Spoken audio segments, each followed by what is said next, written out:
समझने वाले हैं लेटर टू इंक्वायरी, ठीक है, लेटर ऑफ इंक्वायरी। तो बेसिकली लेटर ऑफ इंक्वायरी होता क्या है कि जब भी हमारा कोई कोर्स हो, ठीक है, XYZ कोई भी कोर्स हो या कुछ भी चीज हम लेते हैं, खरीदते हैं, परचेज करते हैं, ठीक है, तो जब हमें उसके बारे में जो कुछ पता करना होता है, ठीक है, तो उसके लिए हम क्या लिखते हैं, लेटर ऑफ इंक्वायरी लिखते हैं, ठीक है। तो शुरुआत में इसके फॉर्मेट से शुरू करेंगे और अगर आप लोग सिमिलर वे में से फॉलो करोगे ना तो कोई भी XYZ, ठीक है, किसी भी टॉपिक पर अगर आपको लेटर ऑफ इंक्वायरी आएगा तो आप आसानी से लिख पाओगे, ठीक है। बहुत छोटे छोटे चेंजेस करने होंगे, मैं बता दूंगा आपको कहाँ का चेंज करने, बाद बाकी पूरा फॉर्मेट जो मैं बताऊंगा वही लिखना चाहिए, ठीक है। तो देखो सबसे पहले क्या करते हैं, जैसे हम लेटर टू द एडिटर में लिखते थे सेंडर्स एड्रेस, ठीक है, सेम उसी तरीके से हम सबसे पहले इसमें क्या लिखते हैं, सेंडर्स एड्रेस लिखते हैं, ठीक है, सेंडर्स एड्रेस, ठीक है। और देखिए कि जब सेंडर्स एड्रेस लिखते हैं तो सबसे पहली चीज तो आपको ये ध्यान रखना है कि जो करंट हमारा जो ग्रामर का रूल है, ठीक है, उसमें हम सारी की सारी चीजें लेफ्ट हैंड साइड से ही शुरू करते हैं, कुछ भी राइट हैंड साइड पे नहीं लिखते हैं, क्लियर है। अब तो इसी तरीके से सेंडर्स एड्रेस, और ध्यान रखना कि एकदम बिल्कुल एक लाइन में हो, ठीक है, एक ऑर्डर में हो, जो कि अच्छे से वे ऑफ रिप्रेजेंटेशन होता है ना, वो भी बहुत ज्यादा जरूरी होता है पेपर्स में, और बोर्ड के एग्जाम में और भी ज्यादा जरूरी होता है, इसकी इंपॉर्टेंस बहुत ज्यादा बढ़ जाती है। तो ध्यान रखना कि प्रॉपर डिस्टेंस हो, आपकी जो मार्जिन लाइन होती है वहां से, वो जस्ट एक के नीचे एक वर्ड हो, ऐसा ना हो कि एक हिंदुस्तान बॉर्डर पे है और एक पाकिस्तान बॉर्डर पे है, ठीक है। तो बेसिकली सेंडर्स एड्रेस को लिखने का एक प्रॉपर फॉर्मेट होता है हमारा, ठीक है। पहले समझते हैं वो फॉर्मेट क्या है। सेंडर्स एड्रेस को मैक्सिमम 3 लाइंस में लिखते हैं, ठीक है। सबसे पहले जो हम उसमें लिखते हैं उसमें क्या लिखते हैं, पिन पॉइंट, दूसरी लाइन में क्या लिखते हैं हम, लैंडमार्क, ठीक है, और थर्ड लाइन में लिखते हैं लार्जर यूनिट, क्या लिखते हैं, लार्जर यूनिट, क्लियर है इतना। अब देखेंगे ये है क्या, तो पिन पॉइंट, जैसे अगर हम बात करें, जैसे ये मेरी जो क्लास है, कोचिंग क्लासेस, ज्ञान क्लासेस, भाई ये एक ही है बंगेल के अंदर, नोएडा के अंदर, ठीक है, तो ये एकदम एग्जैक्ट क्या हो गया, एग्जैक्ट पॉइंट हो गया, इसे क्या बोलते हैं हम, पिन पॉइंट, ठीक है। तो वो आएगा यहाँ पर, इसमें क्या होता है, जैसे आपका A block, B block, house number, ये सब चीजें किसमें आती हैं, आपकी पिन पॉइंट के अंदर आती है, क्लियर है। उसके बाद होता है लैंडमार्क, कि भाई कभी भी ये होता है कि इसके पास है, इस ब्लॉक में, इस मोहल्ले में, ठीक है, या फिर इस लोकेशन में, तो वो क्या कहलाता है, उसका लैंडमार्क कहलाता है, ठीक है। तो जैसे मैंने बोला यहाँ पर ज्ञान क्लासेस, मैंने दिया है आपका पिन पॉइंट है ज्ञान क्लासेस, ठीक है। मैं लैंडमार्क को जैसे देना चाहूँ तो नियर सुनील ज्वेलर्स, ठीक है, नियर सुनील ज्वेलर्स, ठीक है। तो ये क्या हो गया, इसका लैंडमार्क हो गया, ठीक है। जब लार्जर यूनिट की बात करते हैं तो जो सबसे बड़ी यूनिट दी होती है एड्रेस के अंदर वो लिखते हैं, जैसे सपोज करो हमारा क्या है, नोएडा जीबी नगर, ठीक है, तो ये सबसे बड़ी यूनिट होगी इसकी, ठीक है। इस तरीके से आपका मैक्सिमम 3 लाइंस में आता है आपका सेंडर्स एड्रेस, ठीक है। सपोज करो कभी कभी क्या होता है कि आपको पिन पॉइंट नहीं दिया होगा, तो आप क्या करोगे, इन्हें ऊपर वाली लाइन में शिफ्ट कर दोगे, फिर आपका 2 लाइन का हो जाएगा, ठीक है। जो लाइन नहीं होगी तो वो शिफ्ट हो जाएगी ऊपर, ठीक है। इस तरीके से हम इसको एक परफेक्ट वे में लिखते हैं, क्लियर है सभी को। उसके बाद बात करते हैं सेंडर्स एड्रेस के बाद छोड़ते हैं हम फिर से एक लाइन, ठीक है। लाइन छोड़ने के बाद हम लिखते हैं इसमें डेट, जिस दिन हम लिख रहे हैं या तो उस दिन भी डाल सकते हैं, या फिर सबसे बेस्ट वे है कि आप DDMMYY करके छोड़ दो उसे ब्लैंक, ठीक है। डेट, मंथ एंड ईयर, तो हमारा इंडियन फॉर्मेट भाई यही है। यूएस फॉर्मेट में क्या होता है कि पहले वो लोग क्या लिखते हैं, मंथ लिखते हैं, फिर डेट लिखते हैं और फिर ईयर लिखते हैं, ठीक है, जो कि हमारे फॉर्मेट में फॉलो नहीं होता है। हमारा फॉर्मेट सीधा है month, date, month and year, तो हम किसी फॉर्मेट को फॉलो करेंगे, क्लियर है सभी को। उसके बाद इसके बाद फिर से हम डेट के बाद क्या करते हैं, फिर से एक लाइन छोड़ते हैं, ठीक है। अब उसके बाद हम जो है लिखते हैं कि किसको हम लिख रहे हैं, ठीक है, मैनेजर को लिख रहे हैं, कंसल्टेंट को लिख रहे हैं, ठीक है, या जो भी हायर अथॉरिटी है जिसके लिए हम ये लेटर लिख रहे हैं उसको हम पहले क्या करते हैं, यहाँ पर मेंशन करते हैं, ठीक है। जैसे सपोज कीजिए हम किसी कंपनी के मैनेजर को लिख रहे हैं तो हम बोलेंगे द मैनेजर, क्या लिखेंगे, द मैनेजर। देखो आपकी इच्छा है, बहुत सारे बच्चे क्या करते हैं टू लगाते हैं पहले, तो फाइन, मर्जी है तुम्हारी, लिखना चाहते हो तो ठीक है, नहीं लिखना चाहते हो तो कोई नहीं, डायरेक्टली आप क्या कर सकते हो, जिसको लिख रहे हो एक लाइन छोड़ करके उसको मेंशन कर सकते हो। जैसे टू लिखना चाहो लिखो, वरना डायरेक्टली वहां पर क्या मेंशन कर दो, जिसको लिख रहे हो, ठीक है। टू द मैनेजर, ये मैनेजर हो सकता है, आपका कंसल्टेंट हो सकता है, सेल्स पर्सन हो सकता है, ठीक है, जो वहां का सेल्स पर्सन है जिससे आपको ये जानकारी लेनी है। उसके बाद भाई वो किस कंपनी का मैनेजर है, किस कंपनी का सेल्समैन है, किस ब्रांड को वो रिप्रेजेंट करता है, किस चीज को वो रिप्रेजेंट करता है, उसके बाद उसका नेम लिखते हैं हम, ठीक है। सपोज करो मैंने क्या किया, सपोज करो मुझे बायजूस का कोर्स परचेज करना है, ठीक है, तो मैं यहाँ पर किसको लिखूंगा, या तो बायजूस के कंसल्टेंट को लिखूंगा ये लेटर, या तो बायजूस के सेल्स पर्सन को लिखूंगा, या फिर बायजूस के मैनेजर को लिखूंगा, जो भी आपका जिसके हिसाब से क्वेश्चन पेपर में दिया होगा, ठीक है। तो मैं उसी को यहाँ पर क्या करूंगा, मेंशन करूंगा टू द मैनेजर, ठीक है। बायजूस क्लासेस, ठीक है, जो भी आपको दे रखा होगा उसमें नाम, मैंने यहाँ पे बायजूस क्लासेस नाम से ले लिया है, ठीक है। अगर आपको लगता है इसका हेड ऑफिस वगैरह कहीं है तो उसका एड्रेस, ठीक है, जो या फिर हम क्या करते हैं अपनी लार्जर यूनिट का एड यूज कर सकते हैं। अगर क्वेश्चन पेपर में दिया है स्पेसिफिक तो आप स्पेसिफिक एड्रेस लिखेंगे उसका, या फिर आप क्या करेंगे तो यहाँ पर आपको वैसे क्या करते हैं ब्रांड नेम लिखते हैं, क्या लिखते हैं ब्रांड नेम, ठीक है। तो अभी तो मैंने बायजूस क्लास लिख दिया, हम फॉर्मेट की बात करें तो उसके बाद उसका जो एड्रेस होगा, ठीक है, या तुम अपना पिन पॉइंट अपना लार्ज यूनिट यूज कर सकते हो अगर कुछ नहीं दिया है तो, और अगर दिया है तो स्पेसिफिक यूज करोगे, ठीक है, कि भाई Byju's this and this area तो वो स्पेसिफिक यूज करोगे, नहीं दिया है तो जो आपकी लार्जर यूनिट होगी वो यूज करोगे। क्लियर है? तो इस तरीके से हमारा यहाँ तक जाता है। फिर से हम क्या करते हैं एक लाइन छोड़ते हैं, फिर से एक लाइन छोड़ते हैं, ठीक है। फिर एक लाइन छोड़ने के बाद क्या होता है हमें इसके बाद लिखना पड़ता है सब्जेक्ट। क्या लिखना पड़ता है? सब्जेक्ट। देखिए सब्जेक्ट हमेशा हमारा कैसा होना चाहिए? शॉर्ट एंड इम्पैक्टफुल होना चाहिए, कि भाई शॉर्ट भी हो, छोटा भी हो और इम्पैक्टफुल हो, क्योंकि रीडर के पास इतना ज्यादा टाइम नहीं है, वो सबसे पहले सब्जेक्ट चेक करता है, उसे लगता है कि कुछ विषय में जानकारी के लिए तो जानकारी देगा, अदरवाइज नहीं देगा, क्योंकि सब्जेक्ट सब कुछ क्लियर कर देता है एक बार में, ठीक है। तो हम यहाँ पे सब्जेक्ट लिखेंगे शॉर्ट एंड इंप्रेसिव, सिंपल सा हमारा लेटर है, लेटर ऑफ इंक्वायरी, तो हम इसमें डालेंगे इंक्वायरी रिगार्डिंग, इंक्वायरी रिगार्डिंग। अब जिसके भी रिगार्डिंग आपको इंक्वायरी लेनी है, जैसे हमने यहाँ पर लिया कि सपोज करो हम कोर्स के रिगार्डिंग ले रहे हैं, ठीक है, तो हम ब्रैकेट में लिख रहा हूँ, आपको वैसे लिखना है, ठीक है। अगर लैपटॉप्स के रिगार्डिंग है तो लैपटॉप्स के रिगार्डिंग, कुछ और चीज के लिख रहे हो तो उसके रिगार्डिंग उसका नाम लिखोगे, ठीक है। यहाँ पर कोर्स का है रिगार्डिंग कोर्स, तो मैंने यहाँ पे ऐसे करके कोर्स का कर दिया, ठीक है। आपको जिसके रिगार्डिंग लिखना है आप उसी के हिसाब से क्वेश्चन के हिसाब से लिखोगे। क्लियर है इतना? तो देखो 3 वर्ड्स में मैक्सिमम ने यहाँ पर सब्जेक्ट लिख दिया, शॉर्ट भी है, इंप्रेसिव भी है, क्लियरली पता चल रहा है कि किस पर आपका लेटर लिखा जा रहा है, ठीक है। उसके बाद हम क्या करते हैं फिर से एक लाइन छोड़ करके, ठीक है, डियर सर, रेस्पेक्टेड सर, जो भी आप लिखना चाहते हैं, ठीक है, तो वो लिखेंगे I would normally use respected sir, क्योंकि मुझे फॉर्मल में ज्यादा बेटर लगता है ये रेस्पेक्टेड सर, ठीक है। तो आप ये बताएंगे। फिर आप क्या कर सकते हैं खुद को इंट्रोड्यूस कर सकते हैं यहाँ पर, फिर आप शुरुआत करेंगे चीज से अपने आप को इंट्रोड्यूस करके कि भाई आप कौन है, आपको किस चीज की जरूरत है, ठीक है।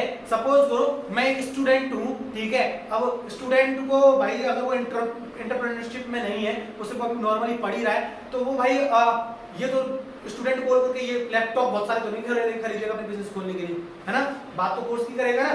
तो पहले तो ये हम बताते हैं कि हम हैं कौन, ठीक है, फिर हमारा मकसद क्या है। ऑब्वियस सी बात है कि अगर कोर्स खरीदने कौन जाएगा? स्टूडेंट ही जाएगा, बिजनेसमैन थोड़ी जाएगा, ठीक है। तो सिंपल सी बात है, इस वजह से हम सबसे पहले क्या करते हैं खुद को इंट्रोड्यूस करते हैं, ठीक है। जैसे आई एम, आप जो भी हो, स्टूडेंट हो स्टूडेंट, क्वेश्चन हो जो भी आपको दिया, आप सेल्स पर्सन हो सेल्स पर्सन, बिजनेसमैन हो बिजनेसमैन, कोई नॉर्मल पर्सन हो नॉर्मल पर्सन, जो भी आपकी नीड के हिसाब से, ठीक है। I M this and this, ठीक है। तो आप पहले ये बताओगे भाई मैं ये हूँ, तो ये पोर्शन आपको खुद से फिल करना है, इस हिसाब से क्वेश्चन पेपर में आपको जो नाम दिया होगा वो यूज करोगे आप, अदरवाइज कोई अदर नाम यूज नहीं करोगे, आप सीधे क्या लिखोगे I am x y z, ठीक है। और फिर आप बताओगे, अब देखो आप कोर्स ले रहे हो तो, या फिर कोर्स ले रहे हो या फिर आपको बिजनेस खोलना है, तो आप बताओगे कि मैं एक एंटरप्रेन्योर हूँ, ठीक है, मैं इसके रिगार्डिंग, ठीक है। तो आपको नाम बताने के बाद आपको क्या बताना है? यू हैव टू डेजिग्नेशन भी आपको बताना है। क्या बताना है? अपना डेजिग्नेशन, कि आप कौन हो भाई, क्या करते हो। नाम तो यहाँ पर तो आपका क्या हो गया, नेम आ गया, ठीक है। उसके बाद उसको आप क्या बताओगे? अपना डेजिग्नेशन भी बताओगे कि भाई I am a student of class 11, I am a manager of my company and I need to enlarge my business and so I need so much of laptops, ठीक है। तो जो भी आपका क्षेत्र है, जो भी आपकी जरूरत है, पहले आप बताओगे भाई मैं ये हूँ, मैं ये करता हूँ, ठीक है। फिर उसके हिसाब से फिर हम आगे बढ़ेंगे, ठीक है। डेजिग्नेशन, ठीक है। उसके बाद डेजिग्नेशन बताने के बाद आई am looking forward, I am looking forward,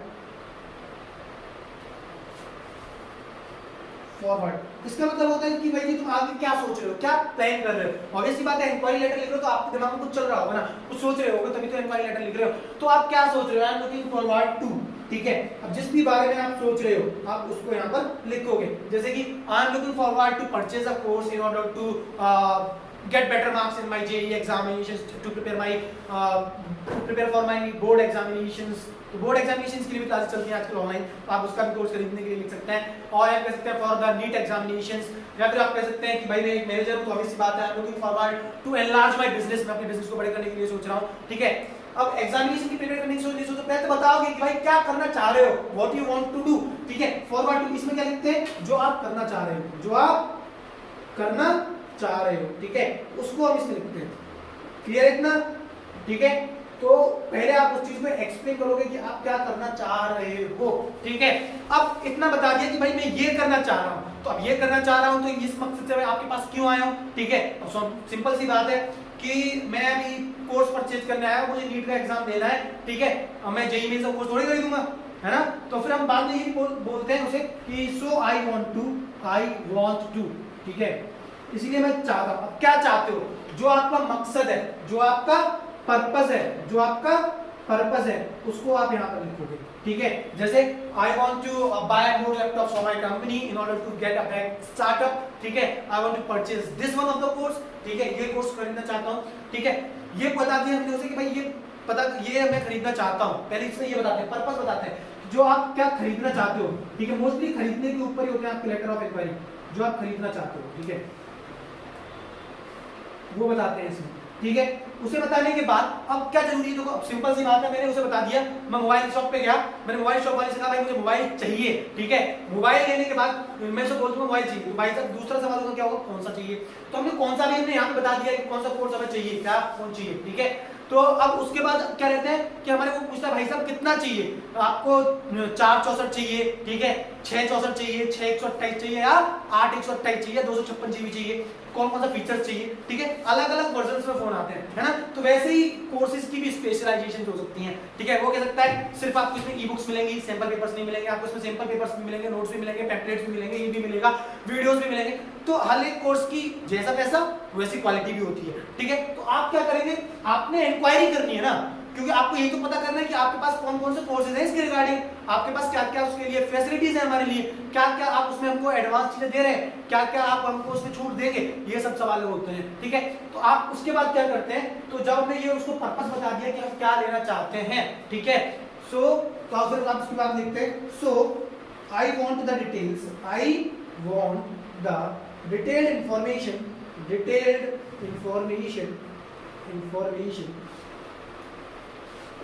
regarding. अब देखो किस किस चीज के बारे में आपको जाननी है। मोबाइल फोन है तो मैं उसे पूछूंगा कितने जीबी रैम है, इसके क्या क्या फीचर्स हो सकते हैं, क्या अपडेट आता है इसका, कितने एमएच बैटरी है, मैं ये सवाल कर सकता हूँ, ठीक है। वहीं मैं लैपटॉप्स के बारे में सिमिलर सवाल कर सकता हूँ लगभग, ठीक है।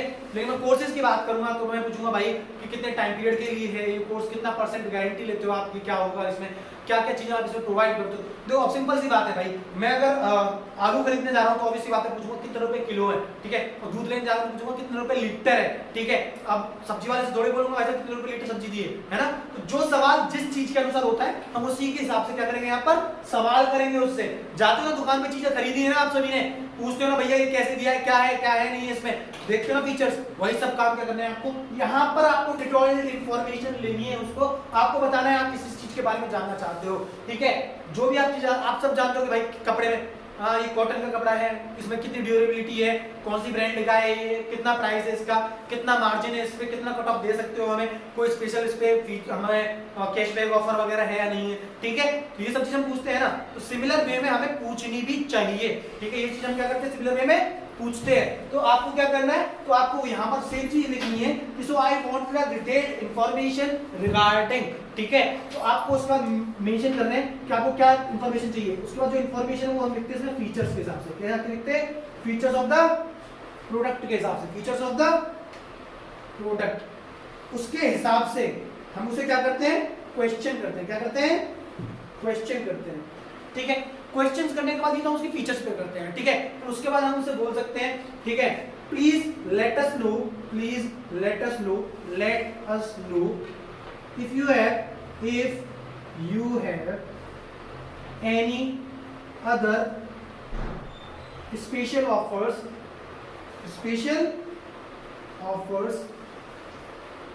or discount over them, ठीक है। तो ये अभी तो छोटा लग रहा है, जब आप इंफॉर्मेशन देखोगे तो और भी बड़ा हो जाएगा, ठीक है।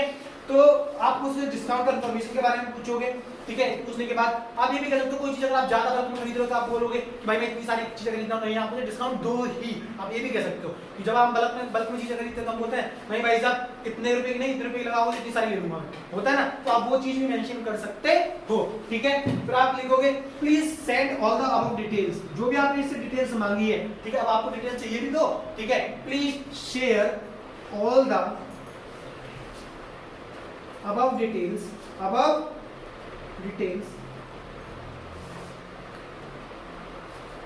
to the contact number, to the contact information given below, contact information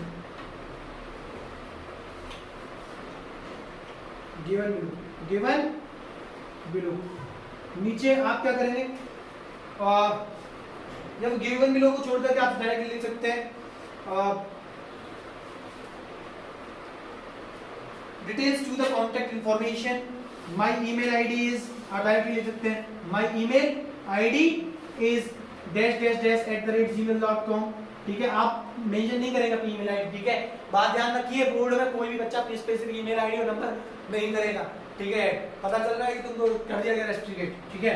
तो आईडी बताएंगे आप इसे डॉट से, ठीक है।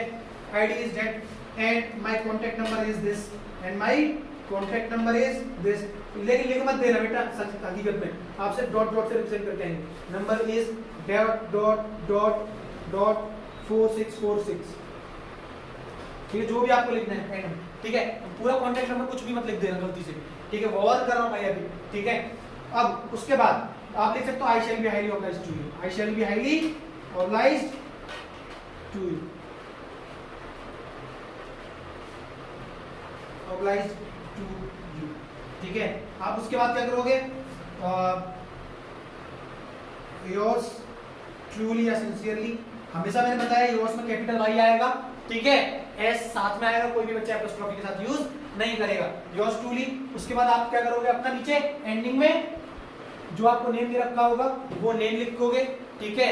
और उसके बाद उसके नीचे अपना डेजिग्नेशन, क्या लिखोगे, अपना डेजिग्नेशन, कि भाई आप स्टूडेंट हो, टीचर हो, स्पोर्ट्स टीचर हो, बिजनेसमैन हो, जो भी हो, ठीक है। इस तरीके से आपका लिखा जाएगा लेटर ऑफ इंक्वायरी, ठीक है। और आपको इसके बावजूद भी कोई भी question, let us know in the comment section, and if you love this video please like, comment, share and subscribe, and please share it to the other students. Thanks, bye.